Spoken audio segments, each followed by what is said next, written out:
just saw, I filmed a ton, well you saw a part of it, but I filmed a handful of book unboxings for TikTok and Bookstagram, and I guess YouTube Shorts as well. I have a lot of exciting new releases now. I do want to talk about them, but I think I'm gonna wait and maybe do a monthly book haul for February. I didn't do one for January because honestly, I only bought one book. There wasn't much of a haul. I didn't want to do overconsumption and like create poor quality content for the sake of content, if that makes sense, but February is looking promising, so I might do a book haul. The only book that I bought in January, I'll just tell you now, it was an indie Frida McFadden book from Half Price Books for like $5. It was The X by her. That's all I bought. But I set up the camera now because I want to talk about the 7 books that I read in January, so let's do a little monthly reading wrap up. Well, this is also kind of a morning in my life, day in the life. I did a nighttime routine, so let's just do a daytime routine. The biggest thing going on today is filming. I had a bunch of short form content to film. It's a sunny day, so that's when you know I'm filming. I still have more short form content to film, but I'm gonna do that after this video. And then tonight, my real estate agent and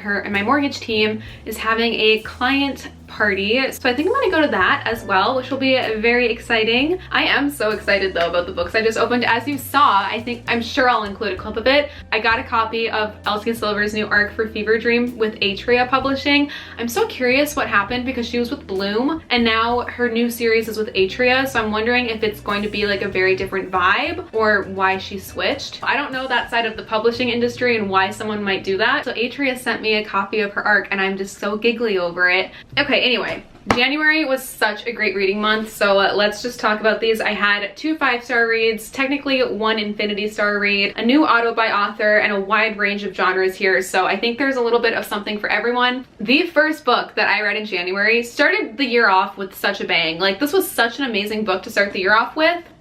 Our Infinite Fates by Laura Steven. I absolutely love this book. I am the exact target audience for this. I know that some people thought it was such a letdown. They did not get it. It's such a hit or miss. People either loved it or they didn't appreciate this book. I am so glad that this book tugged at my heart in the exact way that I needed it to.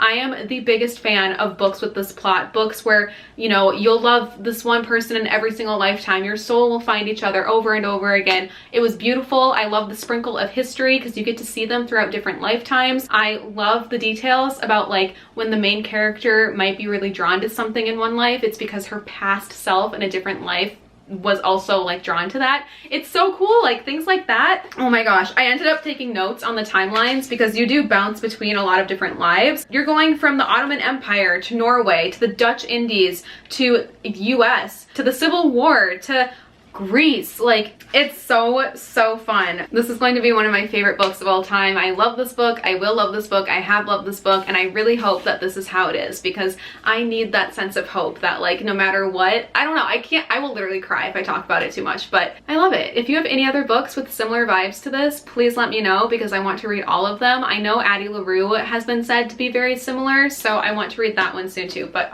I ate this up. I loved it so much. If you follow me on other socials, you might know this, but I also read The Nightingale in January, and oh my gosh, one of my favorite books of all time now. This story will never leave me. I totally understand the hype. I wish I read it sooner, but I also feel like it found me at the exact time that I needed it to. Absolutely beautiful. If you read this and you say you did not cry, what's wrong with you? Actually, what type of SSRIs are you on? Because I'm curious how you were that stable.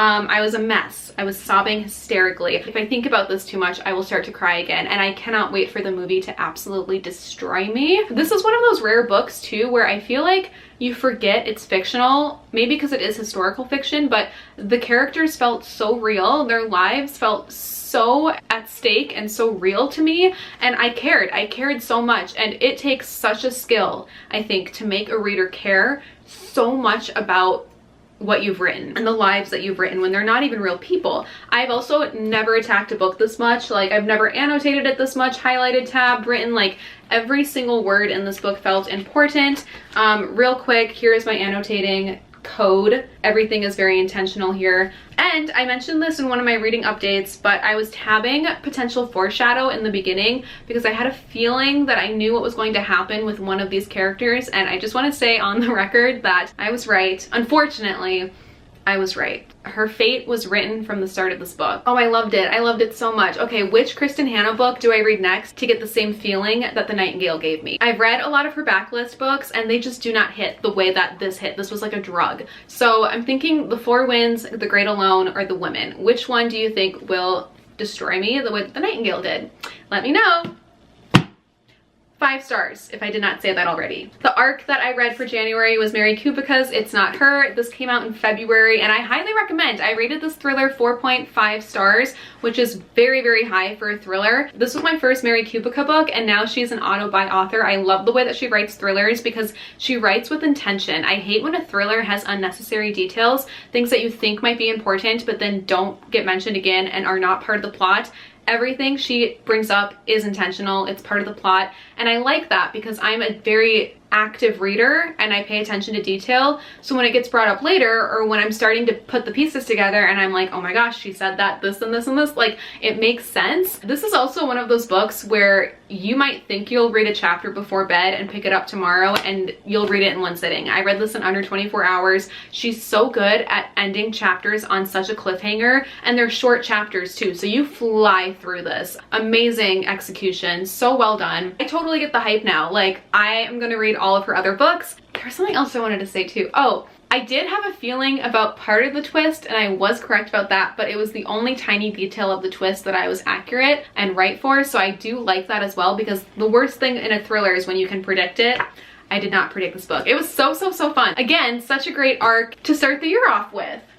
The memoir that I chose for January was Britney Spears' The Woman in Me. Oh my gosh, this just makes you want to give her the biggest hug. You feel so sorry for everything she went through. You feel like we failed her in some way, and it's just heartbreaking. Like, your heart goes out to her. I'm glad that she wrote this book. I think a lot of the reviews on Goodreads were kind of harsh in terms of her writing, saying that the writing sucked. Here's the thing, when I'm reading memoirs, I've learned you do not read for the writing, you read for the story, and she did not have to give us the story. She did not have to write this. So I'm just grateful that she decided to share this with us. Could the writing have been better? Yeah, but she's not an author, okay? She's just sharing her story. It's a quick memoir, it's a quick read as well, and I found it to be very eye-opening. Her honesty, crazy. Highly recommend. I also read Tears to Triumph this last month. This is by Marianne Williamson, and this is a spiritual book on healing. I got a lot out of this. I do feel like this is a book that you get out what you put into it, and I feel like I put a lot into this, so luckily I got a lot out of this. I tabbed a lot. I mean, this book is like pretty highlighted, tabbed. I've got sticky notes in here, so I was actively working on being better, I guess. I found it a little misleading though, because the title says spiritual healing, but it's very God-centered. Like, most of the talk about source and higher power in the universe is Christian based, and the word God is present a lot, and there's prayers at the end of every single chapter, like Christian style prayers. It says in God's universe. Yeah, so that was a little misleading because I'm more of a spiritual person, so I would like it to be universe, source, and whatever, but it wasn't too much that I couldn't handle, and I still got enough out of this. There were so many helpful, like, new things in here that just, like, shifted my perception on what I'm going through. Like, there's this one part where she talks about how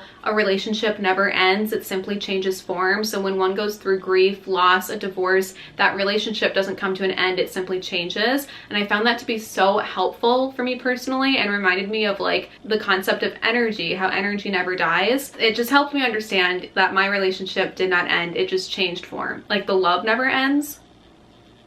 I'm gonna cry. I cannot talk about this, but I don't know, if you feel called to this book and you're at a point in life where it might help you, I do encourage you to pick it up. It found me when I needed it. I also finished Angelic Healing. This is by Eileen Elias Freeman. It's a little bit dated, but I mean, beautiful, beautiful book on angels, and I feel very called to my angels, so I figured they might have some messages for me in this. It wasn't like one that stood out to me. I'm reading a lot of books on angels right now, and some stick with me more than others, but that was my bath time, like bath ritual, full moon bath read. So it's a very, like, moving, healing thing. to focus on angels in that spiritual centric place. The last book I read in January was Secrets of Saturn by Andrea Taylor. This is all about Saturn in our charts. So if you're curious about your Saturn return and your conjunction nodes and your houses, everything that has to do with Saturn is in here, and it's really, really cool to learn about. So if you're into astrology and your soul path and want to learn more, I highly recommend picking up this book.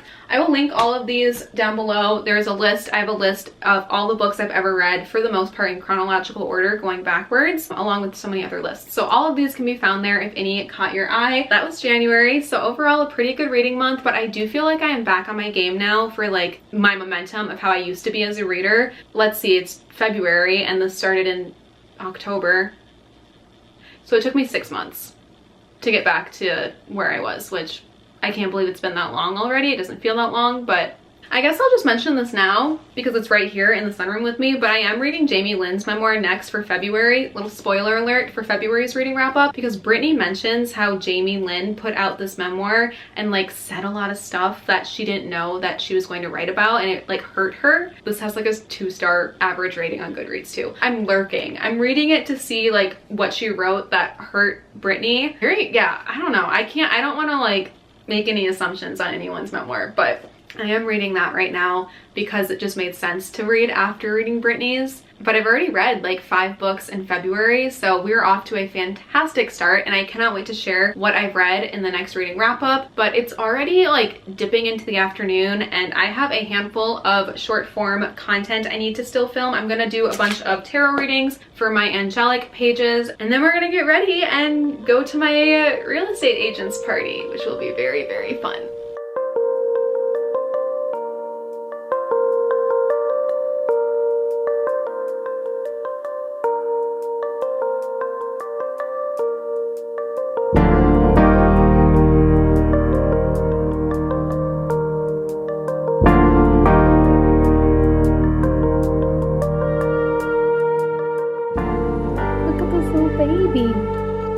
Just know whenever I am filming right here and you don't see a cat, she's right here having a little sun nap. As many of you know, the best part about finishing a reading wrap up for the month is finally putting these books away in their forever homes. Also, these are all the books from the book haul today. Like, I'm so grateful and so excited for all of these. Pinky Swear looks so good. The Volunteer looks so good. Fever Dream, The Beast. Like, I knew these were getting traditionally published, so I quickly collected all of the indie versions because those are going out of print, and I love Katie Robert. A Slow and Secret Poison. This beautiful, beautiful arc. Like, so grateful. Amazing books. I cannot wait to like really spend some time with them. When I film those unboxing videos, I have to fit everything under 3 minutes, and I usually do like 7, 8, 9 books per unboxing just because I feel like it helps with retention rate and all of that. So I don't have too much time to really talk about them in the unboxing, so I'm really gonna spend some time now like reading, skimming, figuring out what I want to read next. And I also need to figure out where I'm putting all these books. I think the only book that's going down here and not upstairs is The Secrets of Saturn, because I keep all of the spiritual books. I have a lot of my spiritual books here, there, down there, and up here. Beautiful.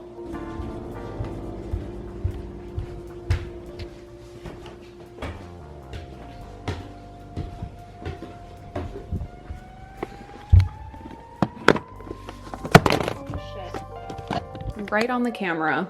I know that all of my memoirs for the most part go down here. This is like so satisfying to me because I do not let myself put books away until I've read them, just as a way to encourage me to read the book. If I put the book away before I read it, the chance of me picking it up are slimmer. It's just so much more rewarding this way for me. I've been waiting for this moment too. Literally a perfect fit. Also, I did decide to keep most of these Nancy Drew books. I went to list them and then I just got attached. Like, they're so old, they're such collectibles. I do have these 2 on Pango though. So if you are a collector, these are listed on my Pango. The ethics of my Pango are very set in stone. Every single book listed on Pango, I bought myself. It just feels so wrong if I list something that was gifted to me. So that's why there's only like 5 things on my Pango, but there are a handful of books on Pango. Feel free to check it out if you want. Okay, Luna, where are we putting the rest of these, huh? I feel like most of these will go in the library. Sometimes I know exactly where a book is going, and then some books I don't know until I find it. But welcome to my library. I never really show this room because in my head it's still like undone, and it has the bluest light in here because there's no direct sunlight. So you just get this harsh, cold lighting, and that is not my vibe, as you know. All the arcs go right here. Again, kind of for the most part, depending on the arc. Perfect. This will be my Kristen Hanna shelf. So eventually this entire shelf will all be Kristen Hanna books that I've read. I have my yoga block here to protect the books from this gorgeous light. Once I have the hardcover books here though, I won't need that. And then eventually I should move that to, I don't know, it's all a work in progress. That's why I never want to show you my library, because it doesn't feel finished. That is so satisfying. Oh, there's only one place for the angel book to go.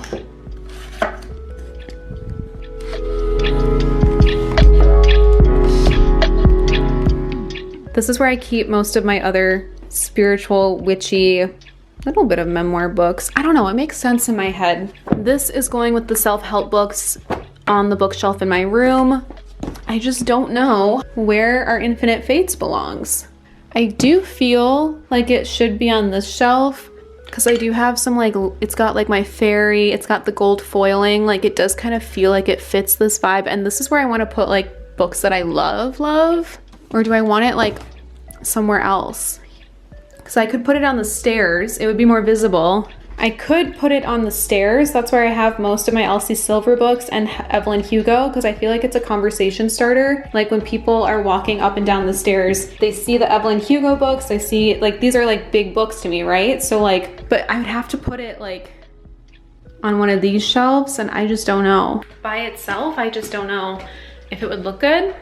Here's the thing, I can always move the books around too. So for now, gosh, this lighting is just horrendous.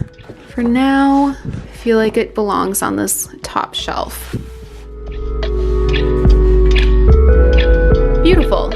Just need to put the last one away in my room. It's hiding behind my TBR monster pile, but those type of self-help books, actually it's too incriminating. I can't even show you the shelf because all the titles are just gonna diagnose me. You're just gonna know what I have. But this is going down there on my bedroom shelf. It's so fun, yeah.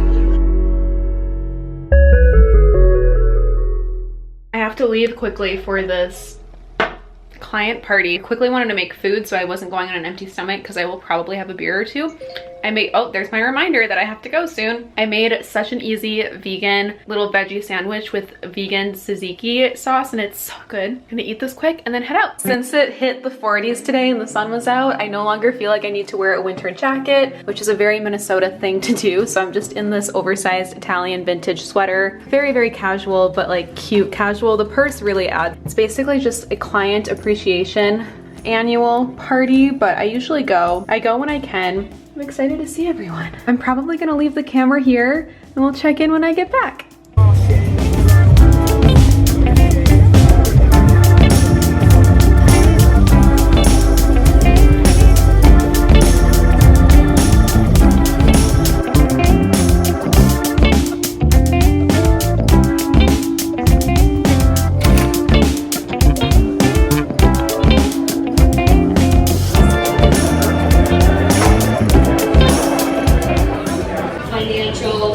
Process, and we don't take any transaction lightly, and we are so grateful for each and every single one of you and the trust you place in us, have placed in us multiple times, some of you, and we just want to say thank you so much for showing up, and we love you all.